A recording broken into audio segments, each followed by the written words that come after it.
Lit lovers, welcome to Crown Brown Books with T. That's me, yes. And today is going to be a special one, a different one, same content, just a little more added. But listen, we're going to be talking about a number of things, yes. And I hope that you watched the previous video that I uploaded. And I told you to be very well prepared for this video here. So we're going to do a quick unboxing. As you all know, whenever I do an unboxing, I have my X-Acto knife. Get you one. So in this box, I already know that it's some sauce that came from a big YouTuber. It's Wani. I don't know if I mentioned this more than once, but I'm going to mention it now. I love watching mukbangs. I don't care what type of mukbangs it is. I'm a foodie and I love watching the mukbangers, the channels that do mukbang. I love to watch them eat. I watch the blacks, I watch the Asians, and now like these Asians, they're eating like jello and pastries and things that are in weird shapes. Just a few minutes ago, I was watching an Asian mukbang and it was a car. It looks like glass, but it's really ice. It's in the shape of a glass and you bite into the car and it's juice on the inside and the guy is just drinking. Like, it's so dope. I don't know, like, I love mukbangs. I don't know why. Of course, because of the food, and I just like to see them scarf down food that some of the food I don't even know what they eat. Okay, so I am a new subscriber to It's Wani, and I like her channel. I like her mukbangs. I love their, what do you call this thing, Vlogmas that her and her husband did, her husband Rel. For some reason, they're from Detroit, but Rel knows a lot about New York, so shout out to Wani, shout out to Rel. So I'm a new poo, yes, and I'm going to, well, just open the box, so let's see what this sauce looks like. So this is her mild sauce for her seafood boil mukbang that she does. So let's see. Oh, look at the top. I love camouflage.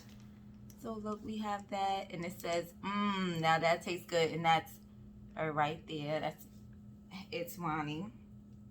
It's cute. Seafood butter sauce. Whoa, 340 calories, Wani. Really? But this is it. I had the box for a few weeks, but with everything between work and spring break, and I wanted to make sure that I had a good, some time to really enjoy them seafood, and to, of course I'm gonna cook everything myself. I'm not with the ordering and everything, but from the channel, from watching the channel and watching everyone else, it looks and it sounds like it's very tasty. So of course I'm a new poo and I wanted to see what it's about, taste it. So she put a nice little letter. It says, "Dear value customer, thank you for your recent purchase of now that's good, seafood butter sauce. It was truly a pleasure to serve you. My goal is to provide you with high quality sauce and service. I hope that your experience was a pleasant one, and hope that I can service you again soon. Also, don't forget to send a picture of you trying the sauce along with a short review to itspoosquads@gmail.com, which I will be doing, for a chance to be featured on the website." Oh, thank you. You're welcome. Keep refrigerated, discard, or freeze. Okay, so that's just the instructions.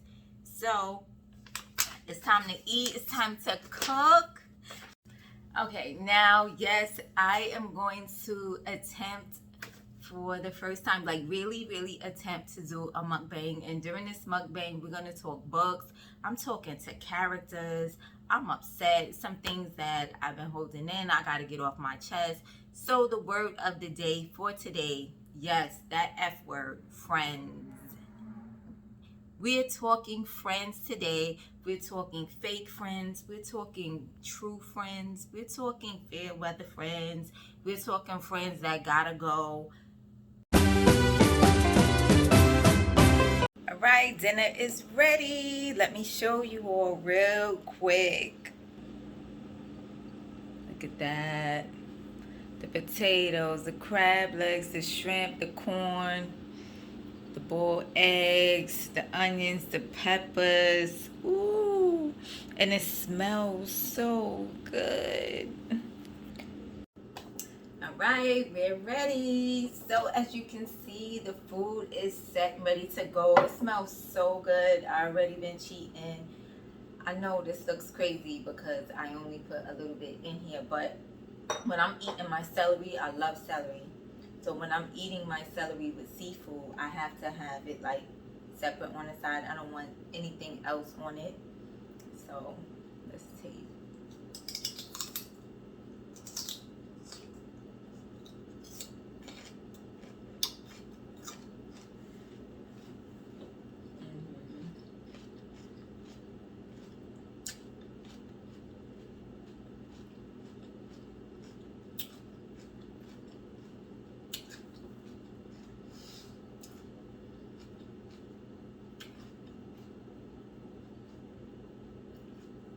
Very buttery. Buttery, like slippery buttery. Seriously slippery buttery. And you can taste the steam. It's not like I feel the tingling,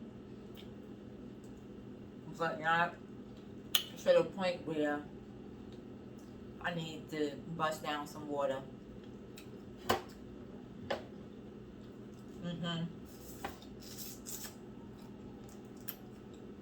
Good.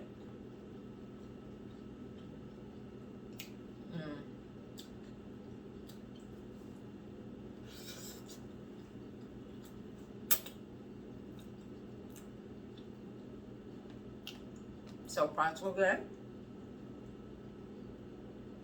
Very impressed. Like I feel like my like my mouth is gonna go side to side because that's how buttery it is.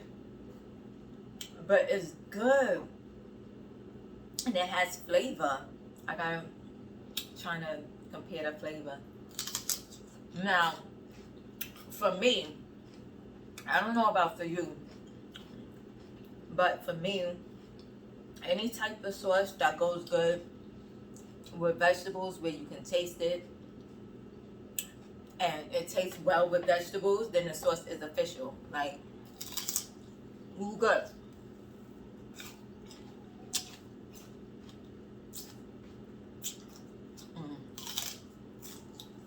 Try them. Like, I love, love, love celery. But I'm a fruit and vegetarian anyway.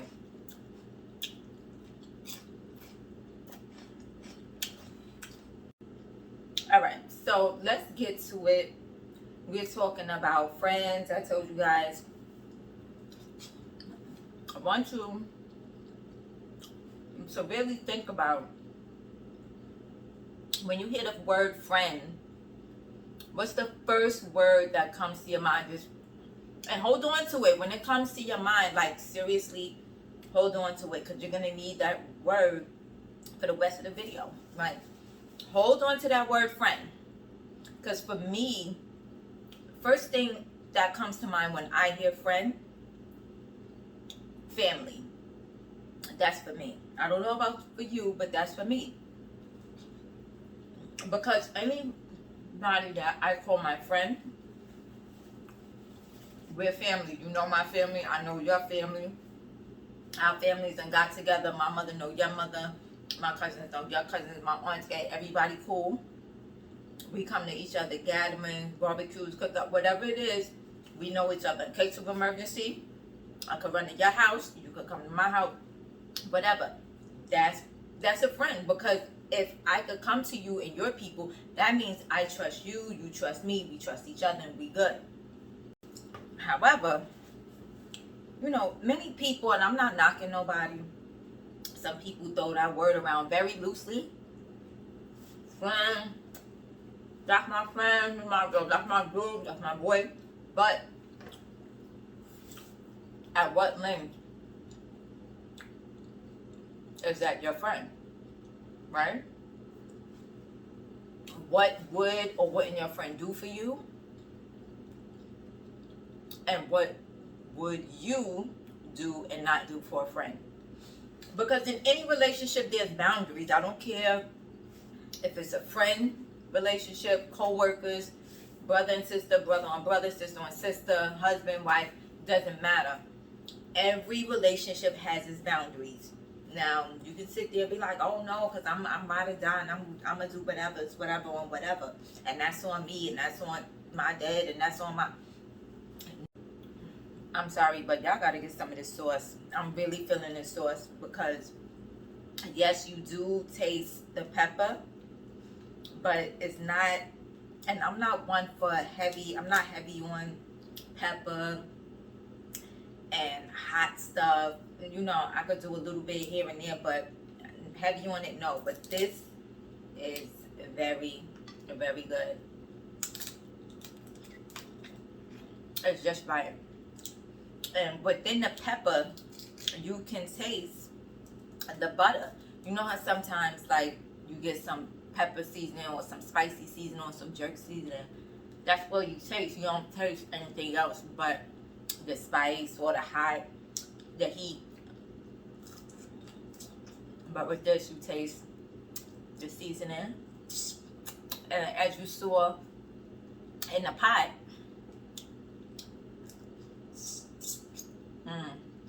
as you saw in the pot, I didn't season the shrimp nor the crab that very heavily because, of course, the sauce, Iswani sauce, has its own seasoning. And when I read the calories, it's heavy on the calories, so I didn't want to go crazy. So it's good. Okay.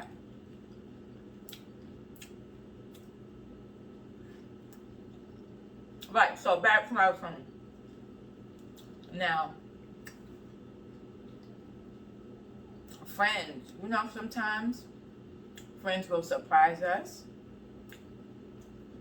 Friends will disappoint us. And sometimes friends will show up and show out. And in life, that's just the way things go, right? We can't hold our friends to nothing. I mean, depending on the situation, yes. But at the end of the day, everyone has to do what's comfortable for them, right? And if you go to a friend and the friend is not there for you, or you don't get the response or the support that you're looking for, what do? What do you say? How do you react? Do you tap out? Do you let them go? Do you express your feelings? Like, what do you do? Monster is written by Walter D. Myers. Now, let me break the author down a little bit for you. Walter D. Myers, New York vet, like, reps Harlem, reps New York hard, and almost all, I don't think, all of the books that I've read written by him has been circled around New York, Uptown Harlem. Y'all already know what it is. Harlem stands up. But Walter D. Myers, he lived a hood life.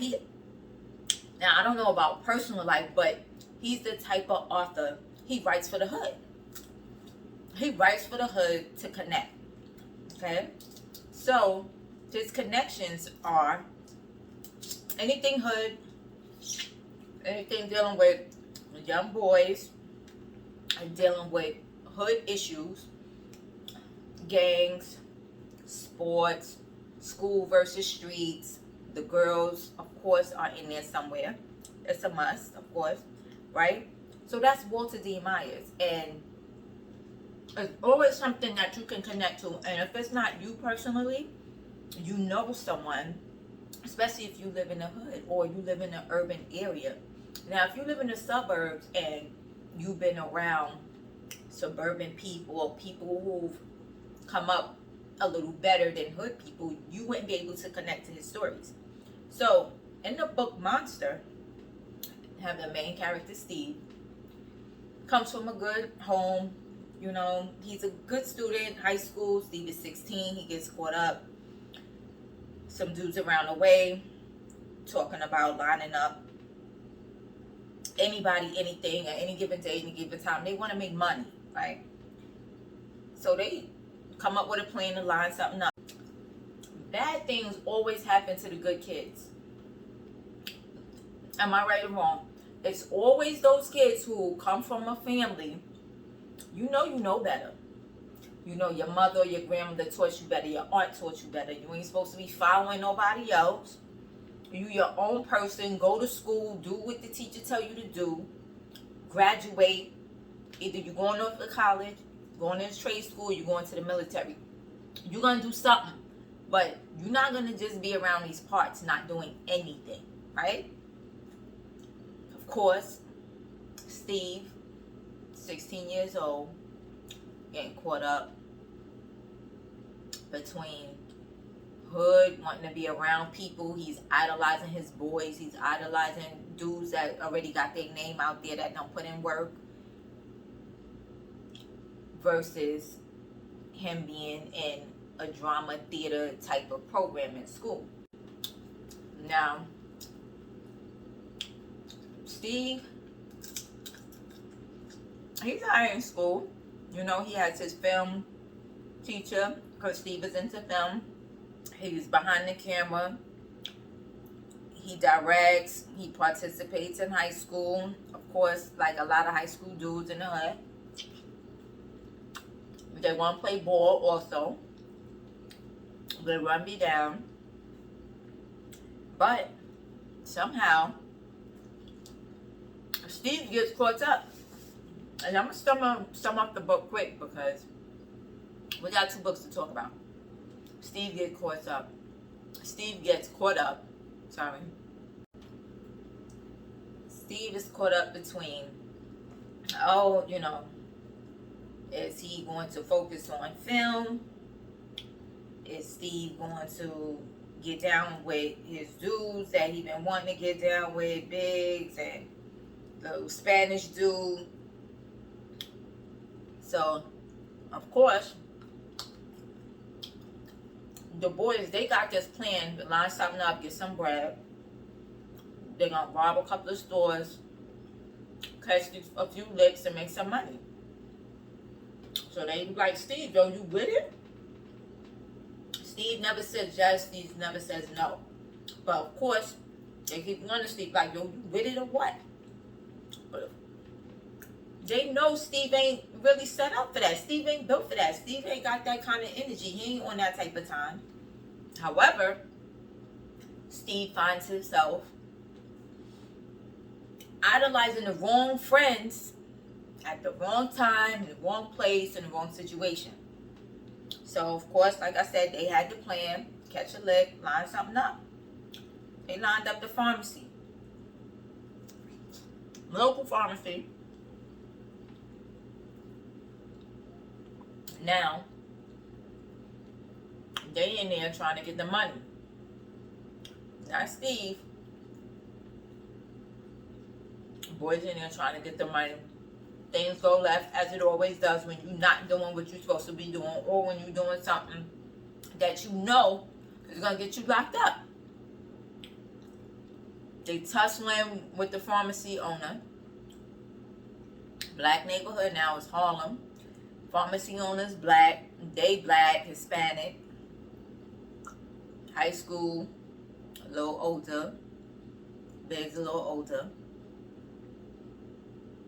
Everything goes wrong. Like anything that you can think of goes wrong. And of course, they shoot the pharmacy owner dead. He's dead. It's a wrap. So now, you got the old lady who was in the store, but she exits. In the pharmacy, her granddaughter's sick, so she trying to get some cold flu medicine for her granddaughter. And she exits, so she sees the 2 guys. Of course, moving forward, what happens? It's the boys. The boys is at Steve's house. Of course. How they get to Steve's house? What happens? Get that lemon.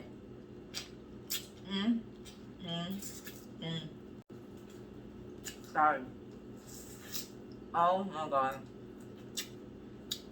So they at Steve's house because they heard Steve was in a pharmacy when these dudes ran up in the pharmacy. So Steve's mom was like, no, you're not taking him. No, no, no, no, no. And of course, that's the boys. They take Steve, go down to the precinct, all types of things is going through Steve's head. Steve is like, why am I in the back of a police car headed to the precinct when all I did was go in there and get some peppermints? And now they questioning me about a murder.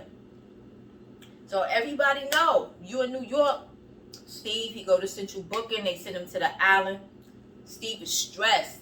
He can't sleep, paranoid, going through it. Anything you could think of, Steve is experiencing right now. Anxiety, stress, he's depressed, he's ready to hang it up.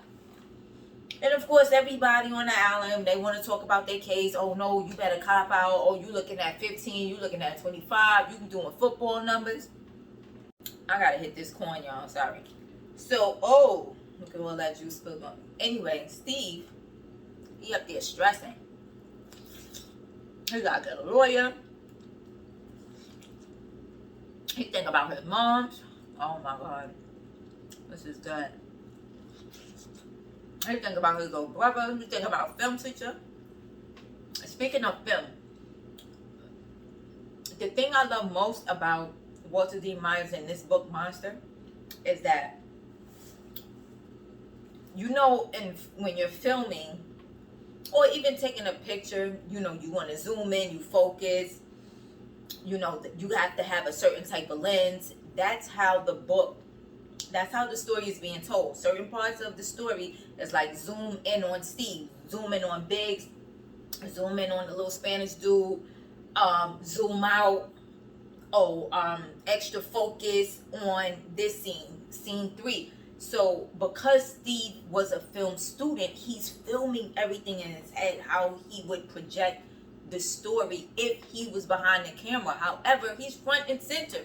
You're the main character. You're going through it. You're about to go up north and spend the rest of your life. Why? Because these dudes that you thought was cool, like you wanted to be with it, like you was with it, they want to cop out. Like they want to give it up. It's like everybody done seen the first 48. They put them in that room. Cameras are on. The heat is on. They get to sweating. They get to telling them, look, you know, we know you didn't mean it. Like cops are skilled. They're skilled in what they're supposed to do. They know how to get them. We know like something went wrong. You didn't mean to kill him, but something went wrong, right? Guys in there like, word, like, yeah, it just happened. Like the gun just went off. So they give it up. And they like, yeah, Steve was there, but I mean, he was supposed to just give the signal like it's clear, you could go in, y'all can do y'all do. And Steve dips. This is according to his codees, the other two dudes, right? But everybody need to cop out because nobody wants to do 25 plus up north. So Biggs is like, yes, Steve was there, but no, he didn't do nothing. But when we saw him, we thought it was okay to run up in there, grab the bread, and go to the chicken spot. They went to Crown Fried, Kennedy Fried, Obama Fried. They ordered them a 2-3 piece and some fries, and they chopping it up, eating chicken after they done shot the man. So he got like 3-4 heads. Like, yeah, Steve was there. He wasn't, you know, he ain't do nothing, but when he came out, like that was his role. Steve was supposed to be the dude, the lookout dude. Like he was supposed to go in there, make sure ain't no extras in the pharmacy, come out, get a signal like, yeah, y'all, all right, y'all go ahead.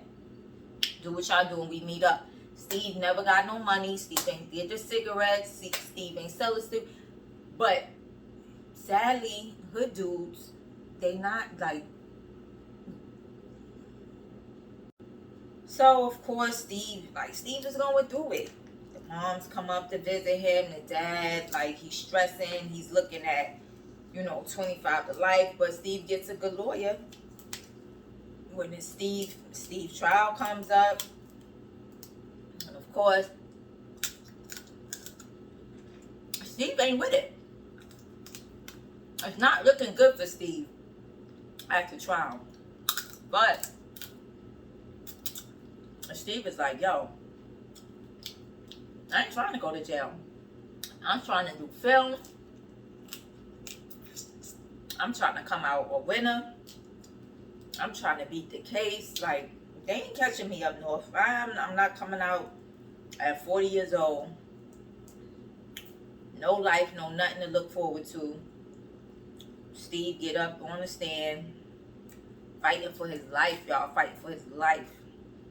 After everybody done testified against him, he's looking at 25 plus. Steve is nervous, but he get on that stand and he like, nope. I know Biggs from the hood.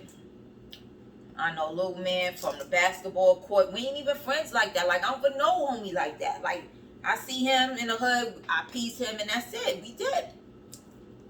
We talk about basketball, 5 minutes tops, and I'm out. So, of course, during the cross-examination, they want to trip Steve up. Like, oh, but you knew about the robbery. You knew they was going to line the store robbery. You knew. Steve was like, nah, I ain't know.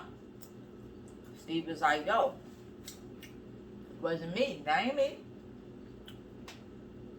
But the whole time in Steve's head, Steve is like, just because I went in the store